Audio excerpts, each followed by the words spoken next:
Welcome to JM Students EduFriend. இந்த வீடியோல நம்ம பார்க்க போறது 12th standard chapter 1 sum number 19. Arun carries on hardware business and does not keep his books on double entry basis. It only incomplete records are single entry. And the following particulars have been extracted from his books. Land and building opening and closing irukku, stock opening and closing, and debtors கொடுத்திருக்காங்க, creditors and cash at bank. Other informations for the year ended 31st 12 2018 showed the following. Wages 65,000. Wages நமக்கு எதுல வரும் ஞாபகம் வச்சுக்கோங்க, எதுல வரும் ட்ரேடிங்ல வரும். So படிக்கும்போது நமக்கு அது மைண்ட்ல இருந்ததுன்னா ஈஸியா இருக்கும் போடுறதுக்கு. கேரேஜ் அவுட்வர்ட்ஸ், கேரேஜ் இன்வர்ட்ஸ்னா தான் ட்ரேடிங், அவுட்வர்ட்ஸ்ன்றது profit and loss account. Sundry expenses profit and loss அக்கௌண்ட்ல வரும். Cash by to creditors creditors அக்கௌண்ட்ல போடணும். டிராயிங்ஸ் நமக்கு பேலன்ஸ் ஷீட்ல கேபிட்டல் இருந்து மைனஸ் பண்ணணும். ஸோ இப்படி போடும்போதே நம்ம ஞாபகம் வச்சுட்டோம்னா நமக்கு சம் போடுறது ரொம்ப ஈஸியா இருக்கும். இப்போ total sales during the year were 7,70,000. Purchases written during the year were 30,000. Sales written were 25,000. Depreciate land and building by 5%. Provide 1,500 for doubtful debts. Prepare trading and profit and loss account for the year ended 31st December 2018 and balance sheet as on the date. So இதுலையும் trading and profit and loss account and balance sheet prepare பண்ண சொல்லியிருக்காங்க. So இந்த மாதிரி கொடுத்தா நம்ம 3 information check பண்ணணும்னு சொல்லியிருக்கோம், ஞாபகம் இருக்கு இல்லையா? என்ன இன்ஃபர்மேஷன் செக் பண்ணணும்? முதல் ஓப்பனிங் கேபிட்டல் இருக்கான்னு பார்க்கணும், அதுக்கப்புறம் சேல்ஸ் இருக்கான்னு பார்க்கணும், அதுக்கப்புறம் பர்ச்சேஸ் இருக்கான்னு பார்க்கணும். ஸோ இந்த சம்ல நம்ம படிச்ச வரைக்கும் இதுல நமக்கு ஓப்பனிங் கேபிட்டல் இல்ல. ஓப்பனிங் கேபிட்டல் இல்லைன்னா என்ன பண்ணணும்? நம்ம statement of affairs account open பண்ணி ஓப்பனிங் கேபிட்டல் ஃபைண்ட் அவுட் பண்ணணும். அப்புறம் பார்த்தா இங்க டோட்டல் சேல்ஸ் கொடுத்துருக்காங்க. ஸோ சேல்ஸ் இருக்கு, சேல்ஸ் பத்தி நமக்கு பிரச்சனை இல்லை. ஆனா பர்ச்சேசஸ் பத்தி பார்க்கும்போது பர்ச்சேசஸ் ரிட்டர்ன் மட்டும் தான் கொடுத்துருக்காங்க, பர்ச்சேசஸ் அமௌண்ட் என்னன்னு கொடுக்கல. அப்ப நம்ம பர்ச்சேசஸ் இதுல ஃபைண்ட் அவுட் பண்ணணும். இப்போ முதல் இந்த 2 இன்ஃபர்மேஷனையும் ஃபைண்ட் அவுட் பண்ணிட்டு அதுக்கப்புறம் நம்ம ட்ரேடிங் அக்கௌண்ட்குள்ளே போடணும். எந்த 2 இன்ஃபர்மேஷன் ஃபைண்ட் அவுட் பண்ணணும்? இப்போ நம்ம ஸ்டேட்மெண்ட் ஆஃப் அஃபேர்ஸ் ஓபன் பண்ணி ஓப்பனிங் கேபிட்டலும் அண்ட் கிரெடிட்டர்ஸ் அக்கௌண்ட் ஓபன் பண்ணி பர்ச்சேசஸையும் நம்ம ஃபைண்ட் அவுட் பண்ணணும். ஓகேவா? ஸ்டேட்மெண்ட் ஆஃப் அஃபேர்ஸ் ஓபன் பண்றதுக்கு நம்ம இந்த பேலன்ஸ் இருக்கு இல்லையா, அதோட ஓப்பனிங் பேலன்ஸ் எடுத்துக்கணும். ஓகேவா? Statement of affairs sum number 19, statement of affairs as on 1/1/2018. So இங்க என்னென்ன இன்ஃபர்மேஷன் கொடுத்துருக்காங்கன்னு பார்க்கலாம். லேண்ட் அண்ட் பில்டிங் அசெட் சைட்ல 2,40,000.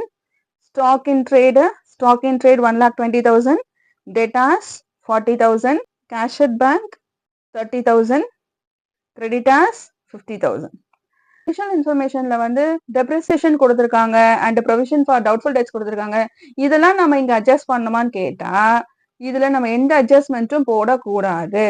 அட்ஜஸ்ட்மெண்ட்ஸ் ஏதாவது இருந்ததுன்னா அந்த அட்ஜஸ்ட்மெண்ட்ஸை நம்ம பேலன்ஸ் ஷீட்ல தான் காமிக்கணுமே தவிர ஸ்டேட்மெண்ட் ஆஃப் அஃபேர்ஸ்ல நம்ம எந்த அட்ஜஸ்ட்மெண்ட்டும் என்ன பண்ணக்கூடாது, போடக்கூடாது.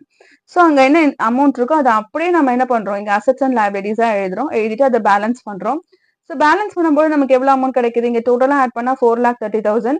இந்த 4,30,000ல இருந்து 50,000 மைனஸ் பண்றோம். மைனஸ் பண்ணா நமக்கு ஓப்பனிங் கேபிட்டல் எவ்வளவு கிடைக்குது? 3,80,000 நமக்கு ஓப்பனிங் கேபிட்டல் கிடைச்சாச்சு. இப்போ அடுத்தது என்ன அக்கௌண்ட் ஓபன் பண்ணணும்னு சொல்லியிருக்கோம்? டோட்டல் கிரெடிட்டார்ஸ் அக்கௌண்ட் ஓபன் பண்ணணும். So total creditors account open பண்ணலாம். டோட்டல் கிரெடிட்டார்ஸோட ஓப்பனிங் பேலன்ஸை கிரெடிட் சைட்ல எழுதணும். By balance brought down. So இங்க நமக்கு சம்ல அந்த ஓப்பனிங் அண்ட் க்ளோசிங் பேலன்ஸ் இருக்குல்ல, அதுல கிரெடிட்டார்ஸோட ஓப்பனிங் பேலன்ஸ் எவ்வளோன்னு பாருங்க, 50,000. So by balance brought down 50,000. Other இன்ஃபர்மேஷன்ஸ்ல இருக்கு பாருங்க. Cash pay to creditors. So that is a to cash account 6 lakh. And purchases return கொடுத்திருக்காங்க. இங்க கீழே பேராகிராஃப்ல பாருங்க, purchases return இருக்கு. purchases return எவ்வளவு இருக்கு? 30,000 இருக்கு.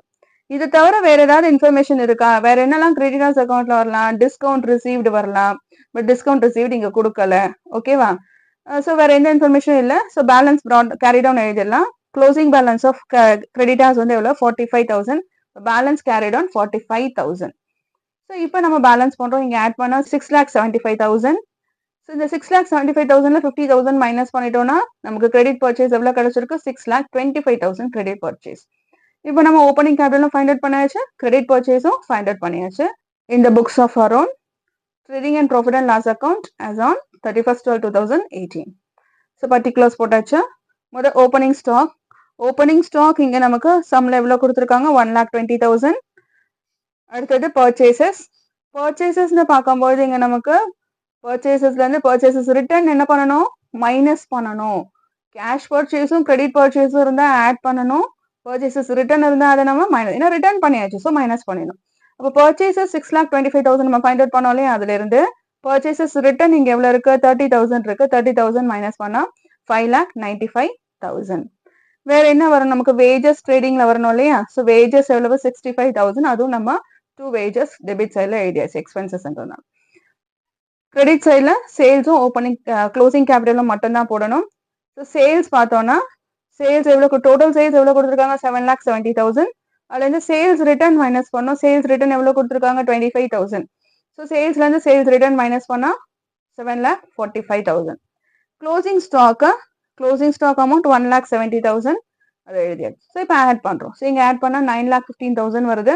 9,15,000 இருந்து இதை ஆட் பண்ணும்போது நமக்கு 7,80,000 வருது. 9,15,000 இருந்து 7,80,000 மைனஸ் பண்ணா 1,35,000. இதுதான் நம்மளோட gross profit. So to gross profit 1,35,000. நல்லா ஞாபகம் வச்சுக்கோங்க. நான் இது எதுக்காக போடுறேன்னா உங்களோட புரிதலுக்காக தான் இங்க போடுறேன். ஆனா நீங்க இந்த மாதிரி இங்க போடக்கூடாது, ரஃப்ல தான் போடணும். அடுத்தது கிராஸ் ப்ராஃபிட்டை நம்ம ப்ராட் டவுன் பண்றோம். ஸோ ப்ராட் டவுன் பண்ணும்போது 1,35,000 பண்ணிடுச்சு. இதெல்லாம் நமக்கு ப்ராஃபிட் அண்ட் லாஸ் அக்கௌண்ட்ல வரும்னு சொல்லி பார்த்தோம்னா carriage outwards 7,500 profit and loss account and sundry expenses 28,000 other இன்ஃபர்மேஷன்ல இருக்கு. ஸோ இதை தவிர வேற என்ன இன்ஃபர்மேஷன் வரணும் நமக்குன்னு சொல்லி பார்த்தோம்னா டெப்ரிசியேஷன் எவ்வளவு கொடுத்துருக்காங்க? லேண்ட் அண்ட் பில்டிங் 5% கொடுத்துருக்காங்க. So depreciation on land and building. So land and பில்டிங்கோட அமௌண்ட் எடுத்துக்கலாம். லேண்ட் அண்ட் பில்டிங் எவ்வளவு 2,40,000 கொடுத்துருக்காங்க. 2,40,000ல 5% ஃபைண்ட் அவுட் பண்ணணும். 5%னா 5/100. ஸோ கேன்சல் பண்ணா நமக்கு 12,000 கிடைக்குது. இதுலயும் ஒரு சின்ன ட்ரிக் சொல்றேன், முடிஞ்ச ஞாபகம் வச்சுக்கோங்க. 10% சொன்னா ஒரு ஜீரோ கட் பண்ணா போதும்னு சொல்றேன். அப்ப 2,40,000ல 10%னா 24,000. 5%ன்றது அதுல பாதி தானே. அப்ப எவ்வளவு 12,000. ஸோ இதை நம்ம ஓரலா கால்குலேட் பண்ணிட்டோம்னா போட்டு உட்காந்து போடுற நேரம் நமக்கு மிச்சம். நம்ம சம்ம ஈஸியா குயிக்கா முடிக்க முடியும். ஸோ இப்போ நமக்கு 12,000. Next provision for bad and doubtful debts 1,500 is given in the sum. Provision for bad and doubtful debts 1,500. வேற ஏதாவது அதர் இன்ஃபர்மேஷன் நமக்கு பிஎன்எல்ல வர வேண்டியது இருக்கான்னு கேட்டா எதுவும் இல்லை. ஸோ பேலன்ஸ் பண்றோம். பேலன்ஸ் பண்ணும்போது இங்க 1,35,000. இங்க நமக்கு டோட்டலா ஆட் பண்ணா 49,000. 1,35,000ல இருந்து 49,000 மைனஸ் பண்ணா 86,000. நம்மளோட நெட் ப்ராஃபிட் எவ்வளவு 86,000. லாஸ்டா பேலன்ஸ் ஷீட் ப்ரிப்பேர் பண்ண போறோம். பேலன்ஸ் ஷீட் லைபிலிட்டிஸ் அசெட் எழுதியாச்சு. முதல் கேபிட்டல் முடிச்சிடலாம். ஸோ கேபிட்டல் அமௌண்ட் எவ்வளவு நம்ம ஃபைண்ட் அவுட் பண்ணோம் 3,80,000 ஓப்பனிங் கேபிட்டல். அதோட ஆட் நெட் ப்ராஃபிட். நம்ம நெட் ப்ராஃபிட் 86,000 அதை ஆட் பண்றோம். ஆட் பண்ணிட்டு லெஸ் டிராயிங்ஸ் இருக்கு இல்லையா இந்த சம்ல டிராயிங்ஸ் 10,000 இருக்கு. ஸோ டிராயிங்ஸ் 10,000 மைனஸ் பண்ணா 4,56,000. ஸோ அதர் இன்ஃபர்மேஷனுக்கு நம்ம க்ளோசிங் பேலன்ஸ் எடுத்துக்கலாம். ஸோ மற்றதுக்கு பேலன்ஸ் ஷீட்டுக்கான விஷயம்லாம் நம்ம எதுல எடுத்துக்கணும்? க்ளோசிங் பேலன்ஸ்ல இருந்து எடுத்துக்கணும். இங்க லேண்ட் அண்ட் பில்டிங் 2,40,000. இதுக்கு நமக்கு டெப்ரிசியேஷன் இருக்கு. பேலன்ஸ் ஷீட்ல தான் மைனஸ் பண்ணணும்னு சொல்லியிருக்கோம் இல்லையா? ஸோ டெப்ரிசியேஷன் நம்ம மைனஸ் பண்றோம். 12,000 மைனஸ் பண்ணா 2,28,000. ஸ்டாக் 1,70,000. Debtors amount 51,500. இதுல provision for bad and doubtful debts 1,500 minus பண்ணா 50,000. அடுத்தது பார்த்தோம்னா நமக்கு கிரெடிட்டாஸ் லைபிலிட்டி சைட்ல கிரெடிட்டாஸ் 45,000 எழுதியாச்சு. அடுத்தது கேஷ் அட் பேங்க் அசெட்ல 53,000. ஸோ எல்லா இன்ஃபர்மேஷனும் முடிச்சாச்சு. நம்ம டோட்டல் பண்ணா நமக்கு எவ்வளவு அமௌண்ட் வருது? போத் த சைட்ஸ் நமக்கு ஈக்குவல் அமௌண்ட் பேலன்ஸ் ஆகுது. 5,00,000 and 5,00,000. That's it. Thank you.